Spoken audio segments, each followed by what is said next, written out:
All right, we're here. It's time to join the rest of the Warhammer players and Games Workshop tournament attenders and switch our entire attack up deck to a new one. Big news. Yeah, approved ops is here and it is juicy. We've got lots of It's a changes. doozy. Lots of changes, but a couple things haven't changed. So we'll get the no changes out of the way quickly. In the Dark has not changed. Missions 1 through 3 have not changed, and open board layouts have not changed, along with the kill grade. So those four things remain untouched. Yeah, So you can still play loot. Don't worry, guys. If you want to play loot at the end of your tournament run, you can still do that. absolutely. One of the big sneaky things that did change that is kind of buried, like the first thing that we noticed about it was, hey, there's no cards in this pack for the scouting phase. What's up with that? The scouting phase is gone. That's right. It's all roll-offs all the way down with the new initiative system. So your first roll-off grants you a re-roll if you didn't win it, and then every further roll-off outside of the fourth turn, obviously, gives you a +or-1 initiative roll-off card. So basically, you can force your opponent to take initiative or take initiative for yourself. If you've lost a couple of them, you can get a bigger swing. Doesn't mean you're guaranteed, but you can lose the first 3 initiatives and then just really drive it home that you're going to take the first play of Turning Point 4. Because there's a card for each turning point. Would that be plus? You could have +6 if you lost the first three, and that becomes an Yeah, automatic. more or less. Yeah, so that's pretty good. Other things that we're not going to go over today, there are 2 world-specific things. We're going to skip that because we're going to do a podcast with Mountainside Tabletop. That'll be coming out later this on our normal podcast schedule. And then the Volcus layouts and the Beta Decima, just because we haven't had time to really play them, but looking at them, they're nice. It's nice to get new updates. And if you don't like any of them, you can always use the old layouts too. There's nothing stopping you because we're still at 3 objectives. I know there were some rumors that maybe we're going to 4 or 5, but I can confirm now that everything is still 3 objectives. Yeah, but yeah, I mean, fresh maps is always is fun. Like Yeah. if you're like me and you've played the old maps a million times, you've been ready for fresh maps for a long time. Yeah, and I do think looking at the Tomb World, it is a lot more of a permeable layout, and it's much closer to the old In the Dark layouts that feel a little bit more claustrophobic. But with the advent of a teleport portal being able to let you switch places back and forth, there are just more gambits because one of the neat things is that you can use a teleport pad and then switch places with your opponents. So I suspect that even though there's more stuff, it'll still feel a little more claustrophobic and definitely not like the current edition of In the Dark where it feels like just big open rooms. So that's Yeah. just from looking at it. Do you have any notes from like looking at the Beta Decima maps or the Volcus maps real quick? I mean, there's a couple of spots where I haven't I've only looked at the layout, not like set up the board and looked at it, but there's a couple of spots that it looks like some turn one ignore obscuring shots are going to be back in business. So keep an eye out for that because you don't want to get sniped. Yeah. To be fair, it is probably a little bit harder to know if you're going to get sniped now just with the new initiative system. Before with scouting, you really could kind of position your way into a spot where your opponent, you can see what they're going to do and then take the option just so you can go get the alpha strike. That's probably gone since it's now just roll-offs all the way down. Yeah, now you can't use the initiative, the scouting for extra equipment, um, repositioning somebody that's a little bit off, or your free ploy. That's all gone. So Yeah. take some So time that to actually does process. hurts a lot of the alpha strike potential, and it also removes a thing that basically we've all been doing for I think almost 4 years now. So they've stripped it away from us, and now we're just the living by the dice, dying by the dice. If you want So that's barricades, good. take them in your regular loadout now. Yeah. All right. So I figure we'll do the missions first, and I think as we go through these newer missions, we can try to call out a single team that we think maybe does this particularly well, and we'll try to have the orb up on the side of this for the YouTube enjoyers. So I guess we'll do popcorn. I'll do the orb first, or do you want to do the orb first and just read it off? You start with the orb. All right, so for the orb, additional rules. At the start of the battle, the center objective marker has the orb. And then for 1 AP, if the active operative controls the objective marker that has the orb token, move that token as follows. If the center objective marker has it, move it to either player's objective marker, your choice. If a player's objective marker has it, move it to the center objective marker. You cannot perform this action during the first turning point while within control range of an enemy operative, or if it doesn't control the objective marker that has the orb token. So just on that, the orb is a central thing that goes back and forth. It never goes from yours to your opponent's. So there's always at least 2 activations for it to make it into your opponent's territory. Because for victory points, at the end of each turning point after the first, for each objective marker that friendly operatives control that doesn't have the orb token, you score 1 point. So ideally, you launch it into your opponent's objective, and then they can't hold a defensive position. But your opponent, if they outactivate you, can always shunt it into the middle and make the middle the awkward spot. So I think, for horde teams, it does a little bit of extra lifting. And then for the, more elite centered teams, the orb is going to be kind of annoying because your opponent can counteract you on the last activation, send it into the middle, and now your center staging position is kind of like busted up. So it's going to incentivize, I assume, elites to go into opposing territory to make sure they can't orb you, Yeah. or to have the orb in your territory and just launch into your opponent's territory and go slap them around. Because there's always going to be at least one objective marker turned off. You can never not have it turned off. Yeah. Yeah, you have to be super proactive as an elite playing this mission. Like, I mean, I heard some, plenty of people saying, "Oh, elites are going to be cooked here." But if you are just like murdering everyone anyways, half the time you ignore the crit op, so it doesn't even matter.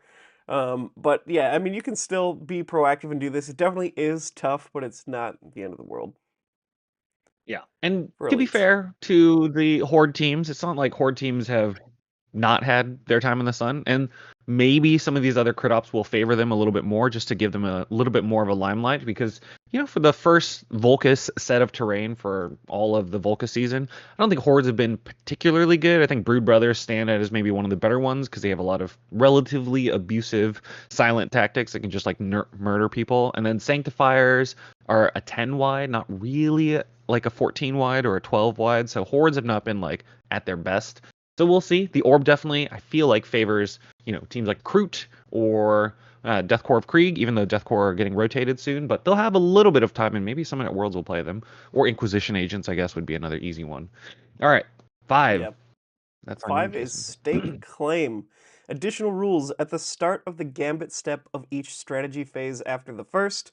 Starting with the player with initiative, each player must select both one. Hold on. Each player must select both one objective marker and one of the following claims for that turning point. 2 bullet points here. The first one, friendly operatives will control that objective marker at the end of this turning point, or enemy operatives won't contest that objective marker at the end of this turning point. Okay. Each player cannot select each objective marker more than once per battle, so they must select each objective marker once during the battle. Victory points. At the end of each turning point, if friendly operatives control more objective markers than enemy operatives do, you score 1. If your selected claim is true, you score 1. Okay, so each turning point does give each player 2 points worth, but you can't both control more. So it is that does make it tough to tie. Yeah, this one is pretty explicitly.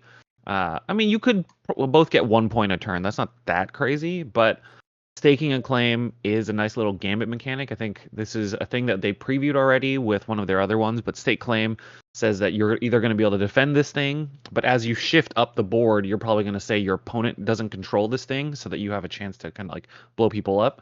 But it does give, elites a little bit more of a lease on life in that they can just clear a thing and leave. And that is a totally valid way to stake a claim. Or when you unga bunga your elites or your hordes up, you can just say, no one's going to be on my back objective and just keep going forward. Yeah. Yeah, so then if you just like leave your home base right away and you know that you're going to be crushing some other stuff and they aren't going to make it there, then you don't have to control it, but you can also choose that your opponents won't contest your home base. So like for a Yeah. super aggressive push with elites, turn 2 you can choose you won't contest mine and nobody has Yeah. to control it. Okay. Nice little mini game. I think there are probably going to be some memory issues with this one. So for anyone who likes making tiny little post-it notes or cards or little token objective markers, I think this will probably be a good one just because it is going to be kind of a mess for both players to have to remember which objective marker they have done and what type of thing they're doing. Because I could very easily imagine a case where someone forgets halfway through the turn because they get too focused on something. So I do expect Stake Claim Yeah, is probably going to that be a would be little an easy contentious one. just on pure Okay, memory issues. my first impression is you put each player puts a D6 with the number on it each turn. So like it's turning point 2 and then you put a D6 with like, that's recognizably your D6 and you put a number 2 on the one that you stake the claim. And then if both players are doing that and then turn 3 you put your D6 down, that'll probably be my way to help keep track of it. Yeah. What kind of teams do you think would be stronger on Stake Claim right now? I mean, this one seems like there's juice for everyone. Yeah, Because I think elites so. can still not need to contest things, and then everyone else can activate last and do the crit ops shenanigans, which I guess is approved ops now. Yeah. It It's seems like a interesting because very this is not a well-rounded one. strategic gambit, too. Like, it's worded in a way where at the start of the gambit phase, the person with initiative just does something. So kind of remove some of the annoyingness around the strategic gambit rules for some of the teams, Hand of the Archon specifically getting a carve out Yes, around it. So kind of a funny adaptation of like, all right, we've watched people interact with the game and we're not going to do this wording anymore because people are annoying about it. So that's kind of a yes, cute little adaptation. yeah. I noticed Anyway, that too. Kind of funny.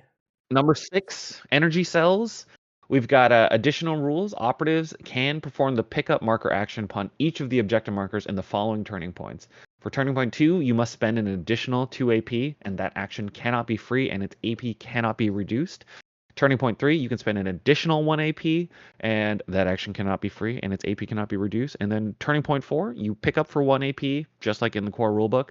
Whenever an operative is carrying an objective marker, that operative cannot be removed and set up again more than 6 inches away. So flyers still get a benefit, but maybe not as big of a benefit as before. And then for victory points, at the end of each turning point, if friendly operatives control more objective markers than enemy operatives do, you score 1 VP. At the end of the battle, for each objective marker friendly operatives are carrying, you score an extra VP. So again, another crit op that doesn't make it particularly easy to tie because holding is 2 of the 6 points at the or no, that's not true. Because at the end of the battle, you have 3 VP for holding those 3 separate things, and at the end Yep. of each turning point, having more is 3. So you get 3 separate windows for scoring. So you would need to, let's see, at the end of each turning point, can you It do is this actually just on 6 turning point VP for the 1? entire game. Is there anything here Uh, that says you can't do it on turning point 1? there is not. So maybe there are 7 VP. I wonder if this is an oversight because we haven't seen any missions. I actually think that this might not be an oversight. Because there is another mission that we'll talk about later that starts on turning point 3, which I think is the next one. Yeah, so So then if this one lets you score on turning point 1, that is a big, outstanding situation. And like, I guess also it is kind of tough to get the full 6 if you need to be carrying stuff, because then if you only carry 1 or 2 and you can still score 6. Let's see, but you could also just be controlling because hold on, each one is worth 1 point. At the end of each turning yeah, at point, the your end of the friendly operatives game. So control right now, more if I objective. Oh, it's read through control more this, for 1. yeah. So maybe on the first turn you can't pick them up at all, and then starting on the second turn you can pick them up, but they're very hard to pick up, and they get easier and easier as the game goes on. But controlling more gets you 1 victory point. So that means that there's 7 victory points across the whole game that you can even get. Because there's more for 4 turns, and then there's hold 3 at the end. So 7 means that you could never really tie on this, which is good. It sounds like that's kind of what they're trying to go for. So for anyone who has a lot of new memory, it's time to take all that memory and just yeet it out the window because there is some turning point one scoring, which I guess, we're moving back to the world where hordes have a little bit of a window, and on energy cells, hordes have the window of they can stand on the thing and do it. But they need a comms buff if they want to be able to pick it up on the opening of turn two. And even then, that guy's just trapped there. Yeah. Yeah, wow, that's a very interesting one. I like that. Yeah. It's interesting because I think Phobos Marines having the free action doesn't help here because it doesn't reduce it at all. So it's still your entire turning point to lift this heavy energy coil. So there's only a handful of teams I think that can even get to 4 APL like naturally, and I think it's Zinch Marines. So a Oh, because it's Zinch, like literally extra AP and not yeah. like So it's 3 or 3 AP reduced. flat. So it'd be like Zinch Marines can pick up a thing and move it 6 inches away, which is a huge thing that elites have against horde teams or mid-sized teams that can actively fight over this on turning point one. So it's an interesting little merge between the old edition and the new edition, where hordes and out-activating teams have some more plans against these crazy Marines that have been dominating at least casual level play for a while. Obviously, I think by the end of the last edition or this edition, the elites are okay. Some of them are better than others, but it hasn't been like the domination that they had early on. Although maybe that will change. Oh, and like the Canoptic Circle with your 3 APL dude in the first place, being inside the triangulation can get up to 4 AP, I think, also. I only kind I of I actually looked at that. I think I gaslit you a little bit. So he's three, and the rule says you go up to three. So I think he's up to just 3. three, and he can't get comms buff, which is good. Yeah, So energy cells, pretty cool. pretty interesting. And So and let's for go the down to listeners, download. if you Oh yeah. see some cool combos in here, pop in the comments and let us know because I'm sure you guys are gonna find all sorts of cool stuff that we missed. Yeah. And now we're on to download. Download is mission 7. This one just pops straight in. The first text on the card is the mission action, which is download for 1 action point. The green triangle is one center or opponent's objective marker the active operative controls is downloaded. The red diamond is an operative cannot perform this action during the first or second turning point well within control range of an enemy operative, or if that objective marker has already been downloaded during the battle. So it's only once per battle can things be downloaded. Victory points. At the end of each turning point after the first, if friendly operatives control more objective markers than enemy operatives do, you score 1 victory point. Ignore downloaded objective markers when determining this, though.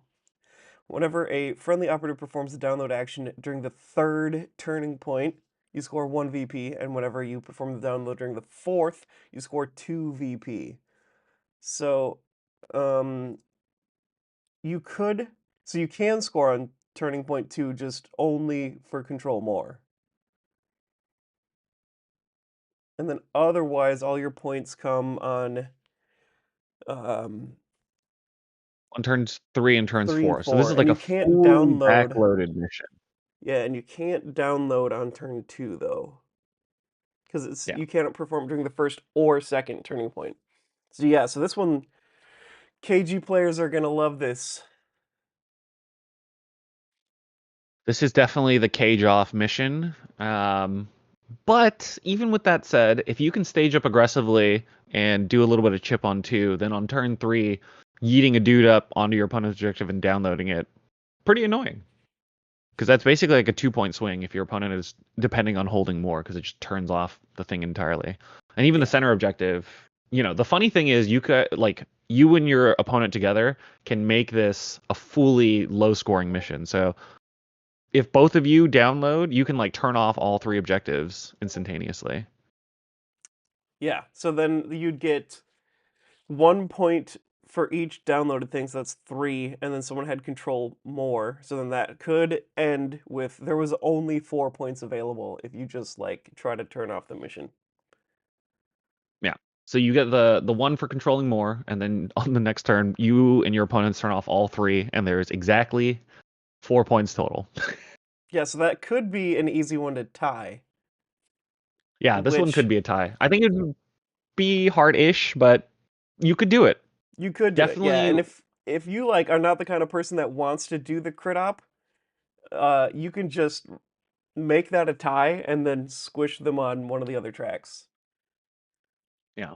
A team like, any team that has the ability to do a mission action inside of opposing control range. So Battleclade, Farstalker Kinband, the Ratlings, all of them seem particularly annoying for download because it's like that sabotage extraction problem where you're trying to hold a position and just a random dude comes over and steals a point and deletes the more from you. So, and then your incentive is now to go like break the middle objective because you want nobody else to get more. So there's definitely some interesting lines there, and it's all around stuff that we kind of know is good. People who can break the control parity. Yeah, this seems So like an download. extra risky one to take down the to take as your primary op. Speaking of which, there's still primary op, right? I didn't even. Yeah, that's Yeah, still yeah. that's still in the list. So primary ops the exact same. Okay, cool. Yeah, just figured I'd throw that out there. Yeah. All right, and then 8 download or 8 is data mission actions. You can do compile data, which is a 1 AP action to put one objective marker. The active operative controls gains 1 data point. Use a dice as a token to keep track of data points at that objective marker. So no using poker chips or anything else. It does say use a dice, which is funny.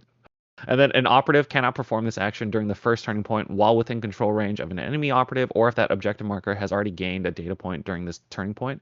And then there's also a new action, send data, 1 AP, remove all data points from an objective marker the active operative controls. An operative cannot perform this action during the first, second, or third turning point, so only fourth turning point action while within control range of an enemy operative, or if that operative marker or objective marker doesn't have any data points to remove. So first couple Okay. turns, stockpile points. Last turn, fight over those points. So kind of like upload, but with actions. And then at the end of the second and third turning points, if friendly operatives have performed more compile actions during that turning point than enemy operatives, you score 1 VP. And then whenever a friendly operative performs a send data action, you score VP equal to the number of data points removed. So this kind of reads to me like a combination of coordinates and upload. Whereas Yeah. coordinates in the current edition is put points on at the end of the game, score points if you have more than your opponent, and then upload is basically you put points on and at the end of each turning point you remove them. I think there's one more that kind of rhymes like this, where I think compile intel is also like this, where you put the points in the point whoever has those points it doesn't matter. So this is a nice combination of all of them, I think, and it doesn't feel like it favors anyone particularly much just because the all the big scoring is done at the end anyways. So even if a horde team gets a little bit ahead, the Space Marines or the Elf teams still have a chance to basically run the gamut at the end of the game. So you do have some incentive to go you still got to go trade off models because otherwise you're giving your opponent a massive activation advantage at the end when they're scoring. It's slightly tricky that you have to keep track of which turn the compile data has happened on because of the compile data more. Makes it Yeah. slightly a pain in the butt. Yeah. So I would probably use different colored dice on each objective marker, one for your opponent, one for you, even though like the overall number of data points is the same for both players, because it's one joint pool that anyone can score. And then like at the end of the turning point, then you could switch it to like a neutral color and be like, this was not compiled this turn. Yeah, something like that. So something, it would be a couple memory issues. It's not as crazy as maybe a state claim, but it does feel like a nice halfway point, and it's much easier to explain, I think, than compile intel or upload, which even, a year into the game, I still watch people kind of struggle with the mechanics of. So data seems a lot easier as a tournament runner, so that's good. Yeah. All Yeah. right, and then we're on to the last of the crit ops, The Jason. last crit up is reboot. Additional rules. When setting up the battle, after setting up objective markers, number each objective marker 1 through 3. At the start of the gambit step of each strategy phase, each player secretly selects one objective marker by putting a number of dice in their hand that corresponds to the objective marker's number. They then reveal their selections simultaneously. If both players selected the same one, that objective marker is inert during this turning point. If not, the objective marker that neither player selected is inert during the turning point. So a little mind game before you even do anything. Mission action reboot. One inert objective marker at the active operative controls is no longer inert. An operative cannot perform this action during the first turning point or while within control range of an enemy operative, but it does cost 2 action points to perform this action. So that's a pretty big investment. If you do end up with the inert one, you can still fix it, but it's a pretty hefty cost. For victory points at the end of each turning point after the first, for each objective marker friendly operatives control, you score 1 VP. Ignore inert objective markers when determining this. So it is expensive, but it does get you a whole victory point. It is not, you don't score for more, it's each objective marker. So this is like one of the only ones that it's not more, it's each. Yeah, and I think the coward's path is I mean, I guess there's probably a lot of probability and game theory around this, but just always picking the middle one. If you always pick the middle one, then your opponent can make yours inert, but yours is always the safe one. Yeah, so then you don't care that much that yours is inert. Yeah, and then you could just play like the coward's path. So I think like the coward's play is to just always pick the center, and then your opponent can make yours the one that's inert. But if you have a horde team or an elite team, you could just have a dude basically camping out, and then the middle is just never on. And then the middle is what you're fighting over. Should be What kind of if funny. I what if you always choose your opponents? If you always choose your opponents, then your opponent has the choice of making it the center or yours. But also if they don't know that you're gonna do that and they choose theirs, then we've made theirs inert, which doesn't really matter. Well, maybe, because then they have to spend stuff to do it. Yeah, I think this one will be an interesting one. I suspect there's going to be a lot of players that just gamble on the number of dice they're putting in and don't put a lot of thought into it, which will be funny. But there is a little bit of a mind game on this. I think if you're playing a more aggressive team, you do kind of want to pick your opponents to force them to waste APL, or you pick the center just because if no one does the center, then you could just ignore it and continue on with your life.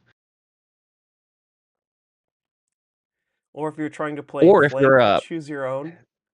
if you're playing particularly aggressive, you always select yours so that you never give yourself a reason to stay at home. Exactly. Which, speaking of having no reason to stay at home, the the next thing in the deck is the recon tac ops, and the first one is flank. And then this is pretty much just don't stay home the tac op. Um, this one like I don't know, maybe you need the graphic, which we will have available on the YouTube version of this. If you're just listening to it, there is a YouTube version. We've got pictures here as well. Flank reveal as a strategic gambit. So this one you do reveal at the start of the turn. Additional rules: divide the kill zone into 2 flanks, left and right, by drawing an imaginary line that's just like the center line, except it runs from center of each player's kill zone edge. An operative contests a flank while both wholly within it and within their opponent's territory. Friendly operatives control a flank if the total APL stat of those contesting it is greater than that of enemy operatives. Which is so that's saying is greater than enemy operatives that are flanking you. So if your whole team is at home and you have no one in my board half and I have one Kroot move into your board half, you are now flanked because you don't have anyone in my territory. So it is kind of like sort of like contain in that sense where people want to sneak over the board half to make those points go away. Um, It's a tac op that forces your opponent to do positioning to deny points. So they have to think about their own tac op and yours, which is kind of interesting. Yeah. But then you can just Um, like put more APL over there and get it anyways.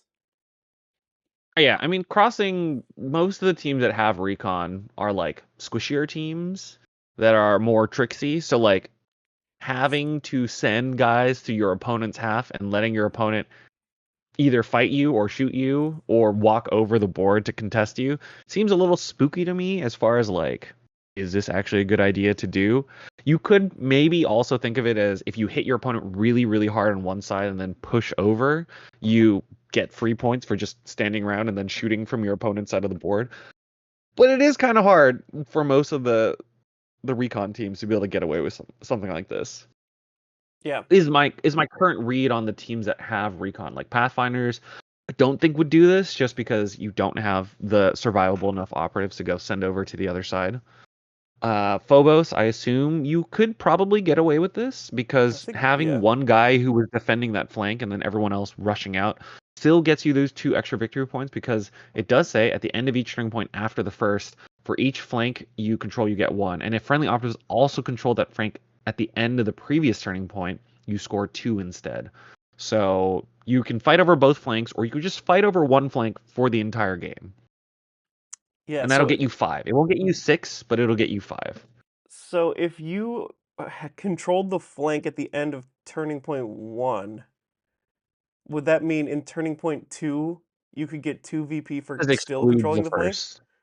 It says Excluding the first. excluding the first. So Oh yeah. you max at 5. So the first turn you do want to fight over both, but you could also just go for 5 points by just swinging on one side. So Which eh, is kind of something for a Phobos couple, loves to do.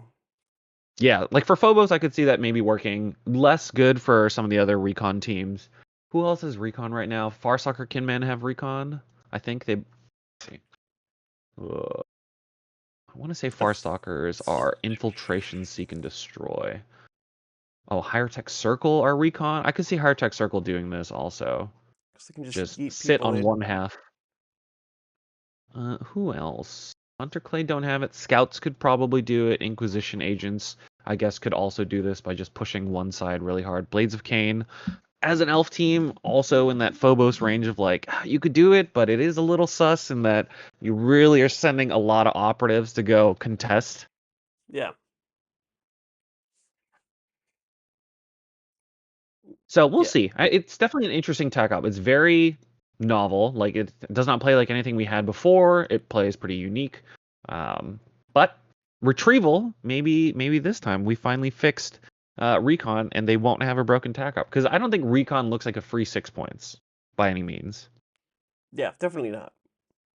Yeah, especially not on the squishier recon centered archetypes for kill team like sizes. Retrieval is the second of the tac ops. The first time you score VP from this op, you reveal it. The mission action is if an active operative controls an objective marker that hasn't been searched by friendly operatives, that operative is now carrying one of your retrieval mission markers, and that objective marker has been searched by friendly operatives. Friendly operatives can perform the pickup marker action on your retrieval mission markers, and an operative cannot do this on the first turning point or within control range of enemy operatives, and it costs 1 point. At the first time each objective marker is searched, you get 1 VP, and at the end of battle, for each retrieval mission marker, you score 1 VP. So this is basically adding a full 1 AP tax across the entire board on each of the mission markers that you have to do if you want to get your full 6 points. So it's not free, for sure. But there are going to be teams where this is going to be a little bit easier than they would be otherwise. Like, for example, Kroot being able to pick up larcenously and then run away, pretty good. I don't think this works for the dog because this is its own mission action, or maybe all the dogs. Let me go recheck what the dog says while we look at this. Any thoughts on this one, Jason? Yeah, I mean, like, retrieving your home base one is going to be pretty easy peasy, so that could be like 2 points, and then as long as you've like performed the action in the middle, that's 3. So you're already not like horrible, because if you hold it at the end, that's, you're up to 4. And then the fifth and the sixth are the most heavily contested, but it's really not like the craziest thing in the world. I mean, you might be, depending on what the mission is, like if it's one of those ones, I mean, it's yeah. There's a lot to consider because if you don't have enough action points to do the mission and do the retrieval, you might be suffering. But if all you need to do is just be present on an objective marker, then retrieve could be a good additional thing to do there to score more points, and then maybe you can do both. But this is like you got to be careful and not do it on the wrong mission because it'll be tough.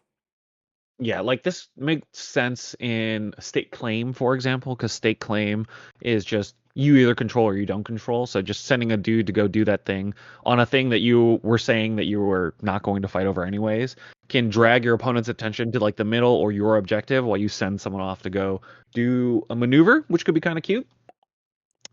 Especially if you're playing a recon team against an Astartes team and you bait your opponent into saying like I'm going to control my objective, and your opponent's like, well, oh no you aren't, and they send people forward and you sneak a guy over to go do 5-6. That could be kind of nice because retrieval to me reads like you're expecting 4 and you might get 5 and 6 is pretty hard. Whereas like flank was one of those ones where I expect to get 3 to 5 would be my guess. Like you could fight over the same thing, or you switch sides back and forth, or you're expecting 5, but 6 is really hard because you got to fight over both flanks simultaneously. So definitely not a free 6 points like recon has been so far. But we do have scout enemy movement coming up, Jason. You want to read that Yeah. one off? Yeah, so the third and final recon option, reveal the first time a friendly operative performs the scout action. Mission action scout, 1 action point. Select one ready enemy operative visible to and more than 6 inches from the active operative. That enemy operative is now monitored until the ready step of the next strategy phase. So that expires at the end of the turn.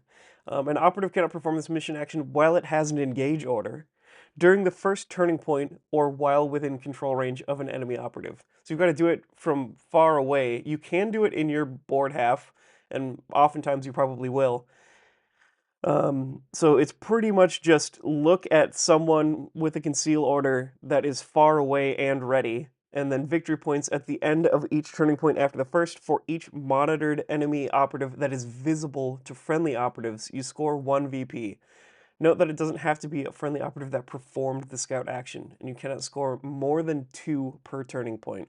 I didn't immediately realize how interesting this was until you pointed out that you could theoretically have your entire team do this on like turning point 2, and everyone is just lurking and skulking and just peeking I, at w- people. I was trying.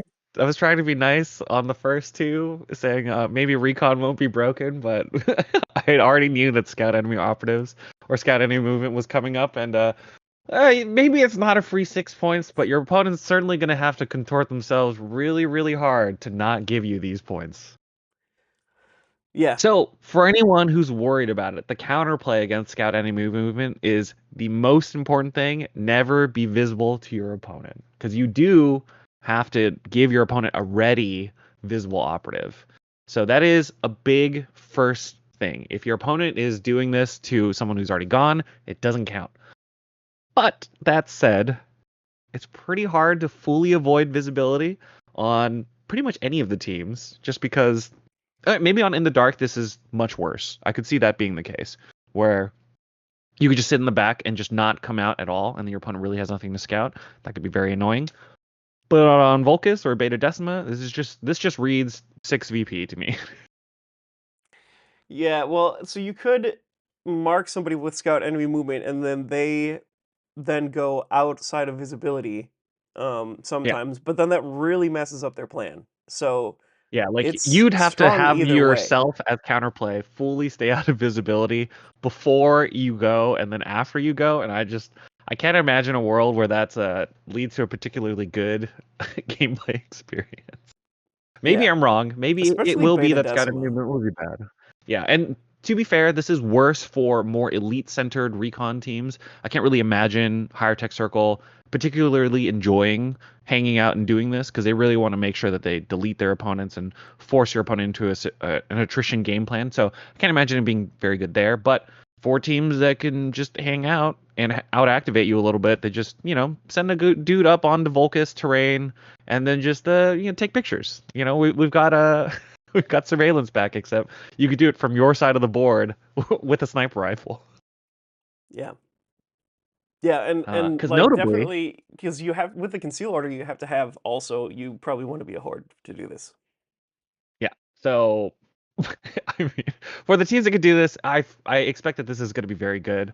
From the Pathfinder perspective, it reads free 6 VP to me because you can stand conceal, marker light, stand around, tag someone, and then just leave him there, and he's done his job. And then you also have 2 silent guns who can also scout someone and shoot someone. So, Pretty funny. I don't know if that's really what GW wants, but it certainly is one of the attack ops of all time. We'll see. We'll see how it ends up playing out. And then we're on to Seek and Destroy, the fun stuff for Jason, because Jason is famously a Seek and Destroyer, or maybe in this case, a Sweep and Clearer. So you reveal this the first time an enemy operative is incapacitated while contesting an objective marker, or the first time a friendly operative performs a clear action, whichever comes first. And then when an enemy operative that contests an objective marker is incapacitated, that objective marker gains one of your swept tokens if it doesn't already have one, until the ready step of the next strategy phase. So just for the turn, basically. You get a new mission action, Clear, for 1 AP. An objective marker the active operative controls is cleared for the turning point. An operative cannot perform this action during the first turning point or while within control of an enemy operative. So you just do it when you're within control range or without control range, and it becomes cleared, and then you reveal Sweep and Clear. And then at the end of each turning point after the first, if friendly operatives control any objective markers that have any of your swept tokens, you get 1. If this is true and any of those objective markers have also been cleared, you score 2 VP, and you cannot get more than 2 this turning point. So you can always get 1 for killing someone and standing there, but you only get the second if you've also performed this extra action. The thing that's tough is if your opponent just like steers clear of the objectives, you clearing it does nothing unless you've also swept it. Yeah. So there are, the elf players who can be very cagey and never actually land on an objective. This is going to be much worse. Against, some of the elite teams, this is probably also going to be a little worse in the sense that they might not have good reasons to give you the ability to sweep and clear. That said, it is only revealed the first time that you do the clear action or you kill someone on an objective marker. So there maybe is a little bit of a superposition here where you can hide that you're playing sweep and clear for a little bit until it's too late. Yeah. So on to Dominate, the thing that I assume that you're going to be doing for every game for at least 6 months. Route also looks really good, but we'll get into that. Oh, yeah. Dominate. The first time an enemy is operative, the first time an enemy operative is incapacitated by a friendly operative, you reveal it. Additional rules: each time a friendly operative incapacitates an enemy operative, that friendly operative gains one of your Dominate tokens. So I'm just gonna have a little D6 trailing around all the people for the number of kills they score, which is obviously going to be 6 apiece. That's not true. Victory points. At the end of the third and fourth turning point, you can remove Dominate tokens from friendly operatives that aren't incapacitated. For each one you remove, you score 1 victory point. You cannot score more than 3 per turning point.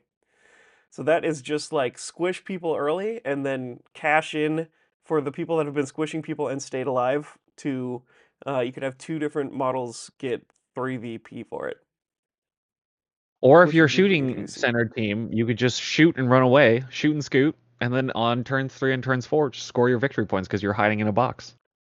That's true. Yeah. Yeah, because this is in caps at any range, get a dominate. You just have to survive afterwards. So maybe there's a world where you take a pot shot, get a kill, and then that guy is just going to hide on your home objective and camp it for the rest of the game because he's now worth an extra VP and he's done his job. Yeah, and especially I mean with elites, I feel like it's pretty often that someone has killed like an enemy or two and then they survive on 1 HP. But also, you don't get extra dominate tokens for killing tougher models, so you probably don't want to take this against other elites. Yeah, I think so. Against elves who you two shot, great. Against the hordes, great. Against the other elites, you're getting 4 to 5. And if you're playing against a KG Deathwatch player or KG Astartes player, maybe you get 3. And against Deathwatch and Ravener specifically, you get a max of 5. Not always the right choice. Yeah. Which is good. I like that for the most part, these all kind of contextually are good. Like maybe Sweep and Clear is much better against elites just compared to Dominate because you can actually get 2 points for a kill. That said, we've got Route returning back from the dead. Welcome back to the chat, Route. Reveal the first time you score VP from this op. Whenever a friendly operative incaps an enemy operative, if that friendly operative is within 6 inches of your opponent's drop zone, you score 1 VP. If this is true and that enemy operative had a wound stat of 12 or more, you score 2 VP instead. And you cannot get more than 2 from this op per turning point. Yeah. So the counterplay, as always against route, is to leave your drop zone and run up to the middle of the board, which, your opponent is down for. But you can absolutely just fully strip all 6 points from your opponent if you play aggressively. Well, so if you go all the way to my board half and I run into yours and then am killing you, well, let's say, okay, so you're playing flank with You Pathfinders. have to like be in your opponent's drop zone or within 6 of We your opponent's run drop zone. past each other and I kill you while you're flanking me. And then as long as you still flank me and I'm still killing you from across the board and we traded deployment zones, then we're both scoring. Yeah, the classic route anti-route behavior still exists, and it's just move up aggressively, and it forces your opponent to somehow pass through your lines close to your drop zone to kill you, which is doable, but is definitely harder to do. So route has always been kind of a sketchy one in the sense that the counterplay is very pronounced for it. But it is also pretty powerful because you just positionally apply pressure to the center and your opponent's objective, and then just start blapping people. Yeah, also, if you want to score this on Turning Point 2, you need to be staged very aggressively. Yeah. Also, one of the ones where if you're fighting against elites, maybe it's a little bit better just because killing 12 wound models gets you 2 VP still. Good stuff. Yeah. All right. On to Security. probably the archetype that got the biggest overall vibe shift. Too early to And tell if it's a if you want nerf. to take us away on Plant Banner. I think yeah, so Plant Banner, security tack up. Reveal when you perform the Plant Banner action. It is a mission action. Place your banner mission marker within the active operative's control range, wholly within your opponent's territory, and more than 5 inches from a neutral kill zone edge. So you can't be doing this on the flanks. Operatives can perform the pickup marker action on your banner mission marker, which it says operatives. It doesn't say friendly or enemy, anyone, it seems like. An operative cannot perform this action during the first turning point while within control range of an enemy operative, or if a friendly operative has already performed this action during the battle. So the first person to plant the banner, that's your banner for the battle. And it is this true? Can your opponent pick it up? Victory points at Your the opponent end of you're each fighting turning over. point. You apply the banner, and now everybody fights over it for the rest of the game. But you can have up to 2 banners because it says friendly operative has performed this action during the battle. So you can have a red team and a blue team flag. They go down on the map. They got to be within away from 5 inches. So on a 30-inch When you board, plant it. you lose out.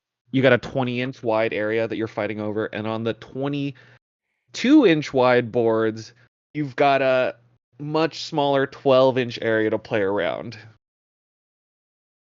Yeah, so then victory points at the end of each turning point after the first if your banner mission marker is wholly within your opponent's territory and friendly operatives control it, you score 1.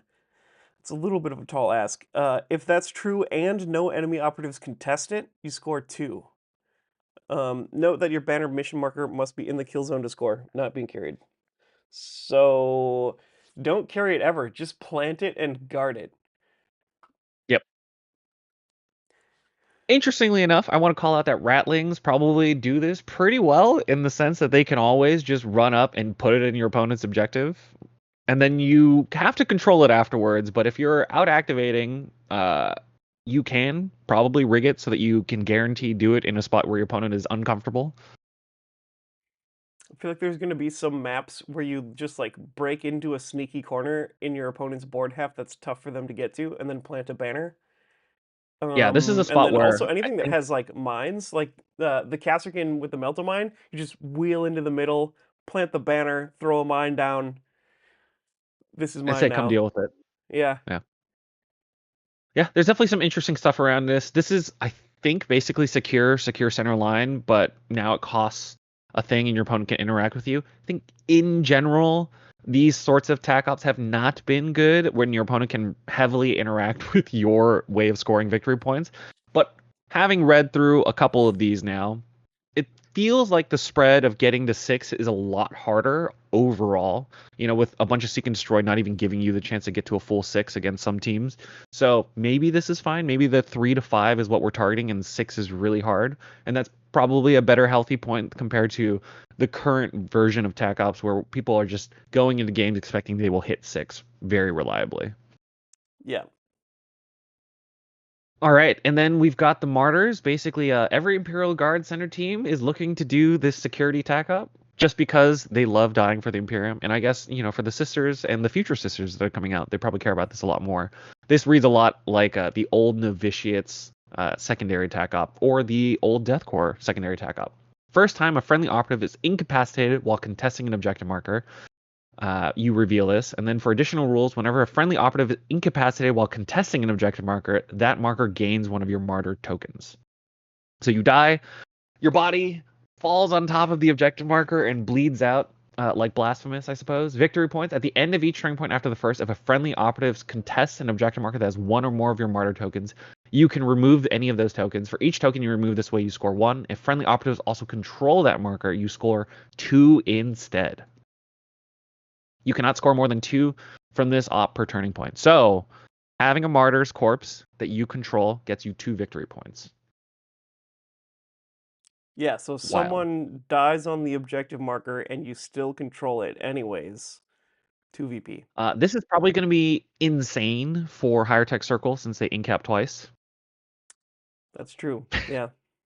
So, so what I was saying about being able to max out attack op easily, maybe for some teams is a little bit easier than others because you can just send some Necrons to die on the middle objective and then just fight over it for the rest of the game.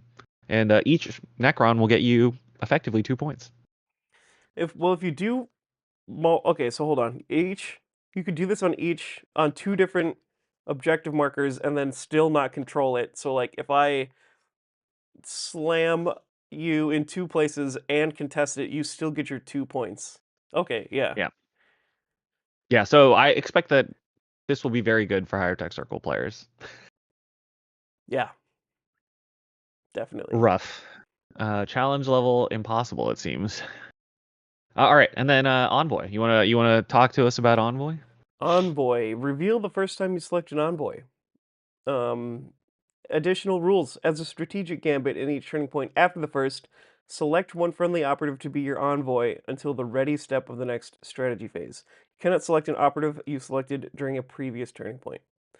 Victory points at the end of each turning point after the first. If your envoy is wholly within enemy territory and not within control range of enemy operatives, you score 1 victory point. If this is true and your envoy has not lost any wounds during that turning point, you score 2 instead. You definitely want to be a horde to play this, because elites can just you like out activate me and then kill my dude It's like a or zero. charge me This is or like a whatever. 0% for your Yeah, Envoy. I will note that Gellerpox, because they are a security team, can take Envoy, make it a glitchling, and have a glitchling, on top of a vantage somewhere fully concealed, and that would pass. yeah, and I mean, I guess like if you did want to play this as elites, you can just have one guy push super duper hard into a flank and chill. But then, well, I guess it'd have to be 2 because you can't select the same one twice. Yeah, you have to Still, select probably 3 not separate great. envoys, and each envoy is only worth 1 to 2, and it's only worth 2 if you're not getting hit. So I suspect that this security tac op is going to be better for Horde E security teams, but there's not a ton of those. I can maybe also imagine a world where Exaction Squad, because your opponent gets distracted by the big wall of shields, has 3 separate guys, like the dog runs all the way into your opponent's territory, then the next turn springboards and goes to chomp on someone. Maybe I could see a world, but this one seems kind of hard in a way that the other 2 don't. But maybe security is just the worst stack up again. It was bad for a little bit in the first half or the first edition of Killteam. So maybe it's time for security to be like the less good one. And definitely security feels way more hoardy focused this time around.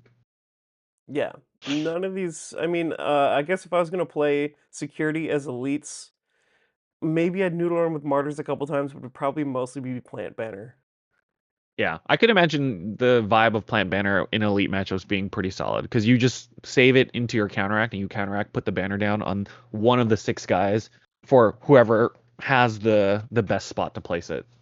Or like if you want to put some urgency on someone and just ball up, the first thing you do is you just run out there and plant the banner and you stand out in the open with an engage order and you're like, come at me, bro.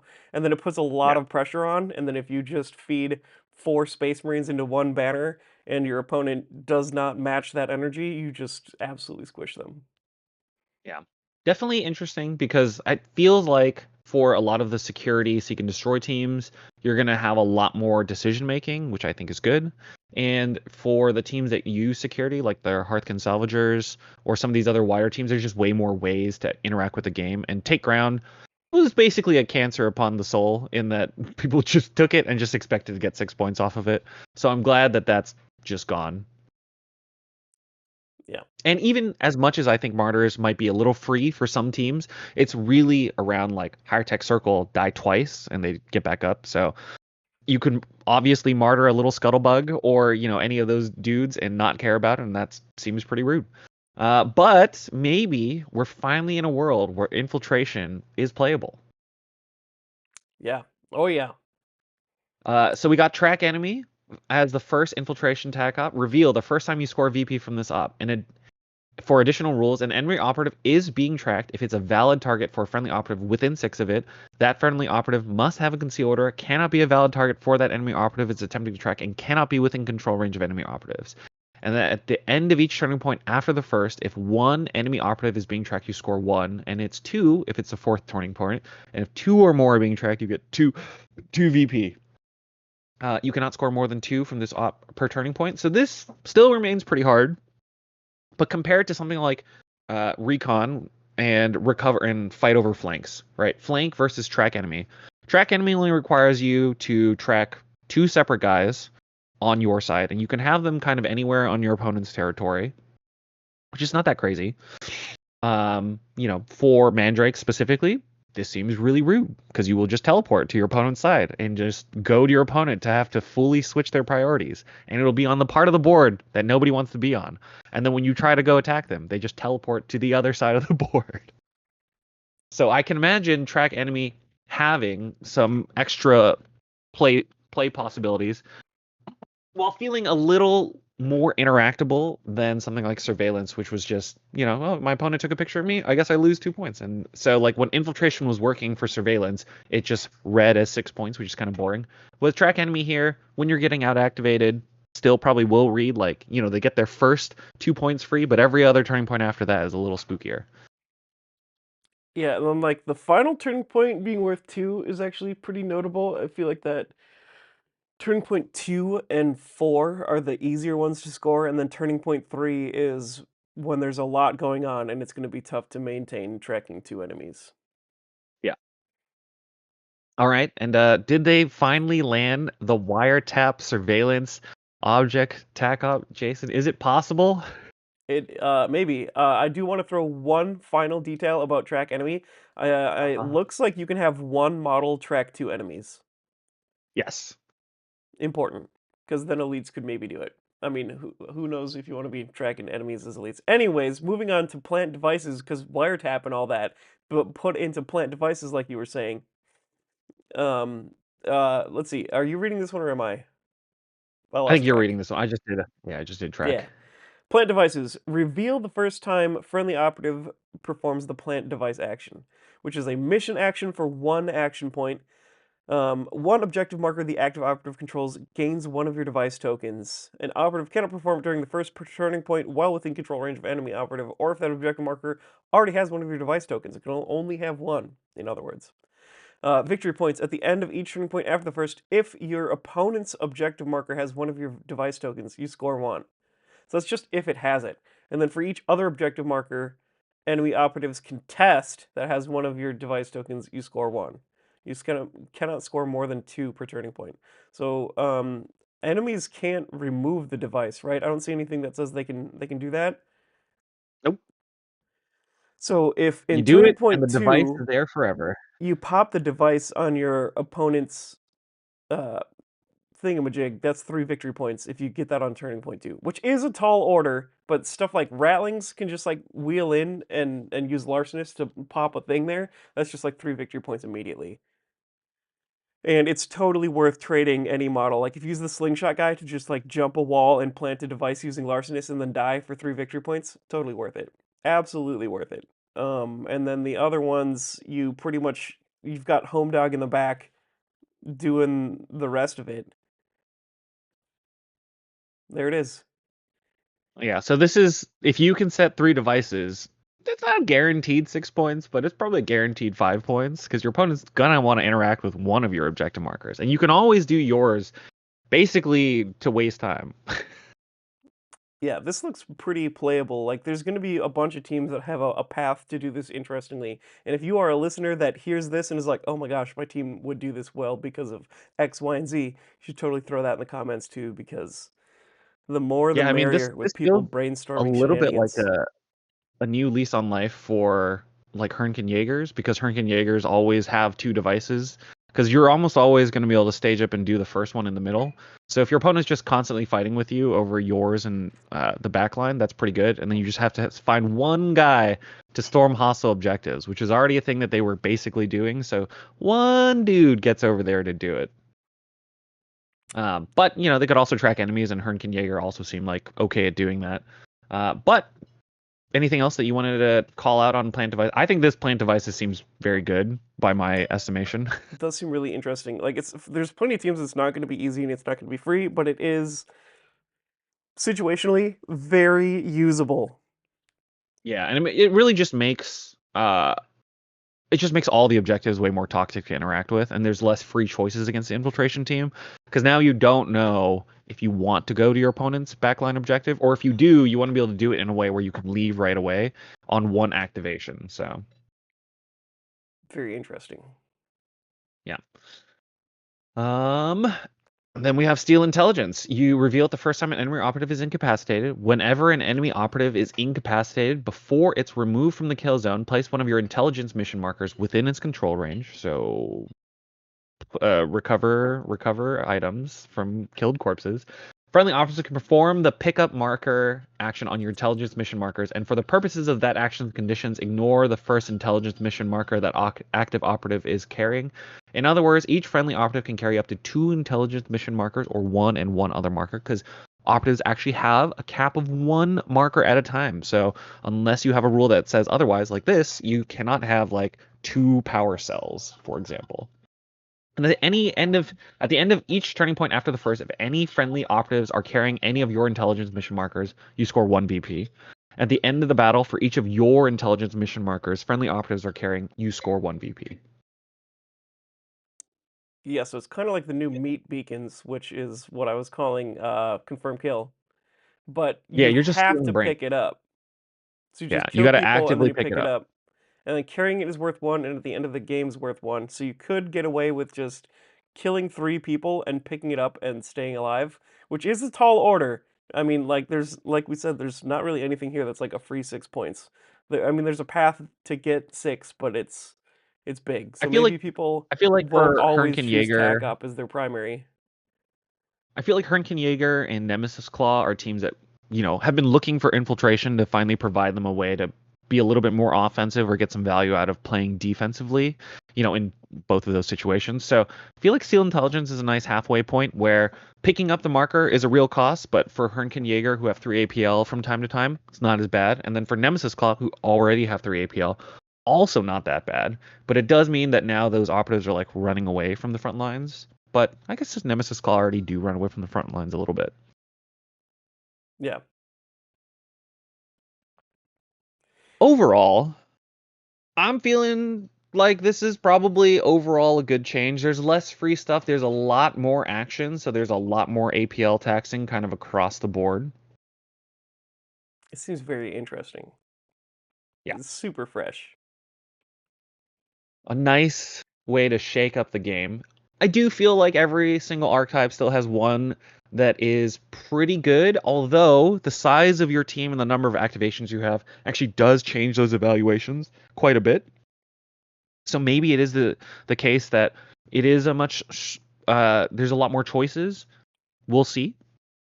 If you had to do a quick tier list of the 4 archetypes, since everybody loves a good tier list, where do you rank the 4 archetypes? Well, I probably do put security at the bottom. I feel like that's the thing that stands out the most to me. Uh, Yeah, what's I the think easiest contextually now? security's got some good stuff going on it, but it's like for the team, you know if you want to do security, not like generically security is good.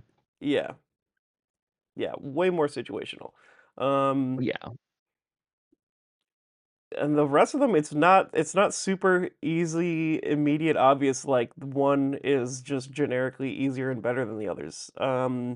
I don't know. Is there something that jumps out to you that seems like generically the easiest? I'm going to assume that Seek and Destroy is going to be a little bit worse than the other two because the path to 6 VP does require your opponent to kind of play ball a lot more. Whereas both for Recover or for Recon and for Infiltration, your path to getting to 6 CP requires you to play well. Whereas, for Dominate, there are a couple teams where you literally can't get 6 VP and your opponent can't kill your guys. And then for Sweep and Clear, it's a little bit of wiggling around, and then for route, your opponent also has to play ball in a sense where they can actively work around route's positional stuff, and you have to run into your opponent's drop zone so your opponent can like see it coming. In a sense, so I get the sense that maybe Seek and Destroy will be a little bit worse than the other two, but I might also be overvaluing your ability to just pick up those VP while you're murdering your opponent on Seek and Destroy. Yeah, I kind of feel like plant devices is the new plant beacons. Is it Yeah, called plant I do. devices now? I'm like, I do get the sense that Infiltration might be really good now. I think all 3 of their archetypes, all 3 of the tac ops are quite good. I think Track Enemy is very good for the teams that were already doing surveillance in the sense that if you would out activate your opponent, you can teleport and look at 2 guys with a Mandrake and sack him for 2 points without it being too crazy. And even then, a Mandrake doesn't necessarily die to any one round of shooting or one round of fighting since they can go first in Shadow. yeah. So Um, maybe infiltration is best, recon second, seek and destroy third, and then security fourth. Yeah. And considering that security has basically been like the best archetype for this whole year and recon was right after it, maybe it's fine. I do think that contextually, it's going to be a time for if you have a team that you really like, it's time to really sit down with all 6 of your archetypes, take a look at them and see which one plays well for you. Because, we've called out a couple little mini combos here and there, but I'm sure there's going to be other ones. And if you have any thoughts, hit us up on the Discord or on the YouTube notes or on wherever you can send comments to us. That's true. But yeah, I Alrighty. think I think that's pretty much it for today. As always, thank you, listeners, for listening until the end. And tune in soon on the regular scheduled podcast to hang out with Mountainside Tabletop to talk about the new box. Tomb World. See you there.